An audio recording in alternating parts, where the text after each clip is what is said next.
আসসালামু আলাইকুম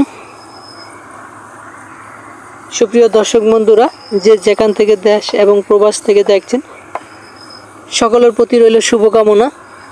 আপনারা এখন যেই ঘাসের কাটিংটা দেখছেন এটা হচ্ছে ইন্দোনেশিয়ান স্মার্ট নেপিয়ার ঘাসের কাটিং।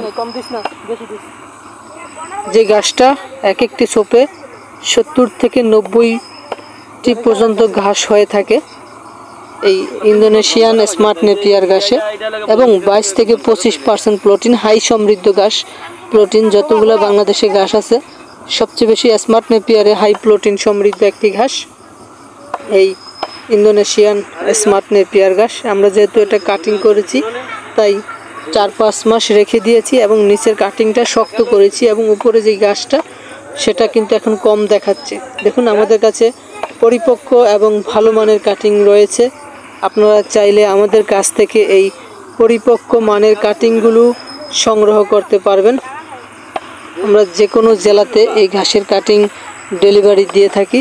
আপনারা চাইলে আমাদের কাছ থেকে যে কোনো জেলা থেকে কাটিংগুলো সংগ্রহ করতে পারবেন। পরিপক্ক মানের এবং ভালো মানের কাটিং আছে। দেখুন কীরকম কাটিংগুলো, সবগুলো কাটিংয়ে কিন্তু চোখ আছে এবং সর্বনিম্ন 4টি গিট আছে, কোনোটায় 5টা 6টা পর্যন্ত গিট থাকে। আর যে ঘাসগুলো কেটেছি সেটা দেখুন কীরকম। এখানে নিচের অনেক অংশ কিন্তু কাটিং করে শক্ত করে ফেলেছি এবং উপরের অংশটা আমরা ঘাস করেছি। এটা আমরা গরু এবং ছাগলকে খাওয়াবো। এই ঘাসটা গরু এবং ছাগল উভয় খেয়ে থাকে। নরম একটি ঘাস, হাই প্রোটিন সমৃদ্ধ একটি ঘাস। আপনারা চাইলে যদি উঁচু জমি থাকে সেসব জমিতে লাগাতে পারেন। ওই যে আমাদের গরু, ওই গরুগুলো স্মার্ট নেপিয়ার ঘাস খুব ভালো খেয়ে থাকে। গরু ছাগল উভয় ভালো খেয়ে থাকে এই স্মার্ট নেপিয়ার ঘাসটি। চাইলেও আপনিও কাটিংগুলো সংগ্রহ করে চাষ করতে পারেন। তো সকলে ভালো থাকবেন, সুস্থ থাকবেন। আল্লাহ হাফেজ।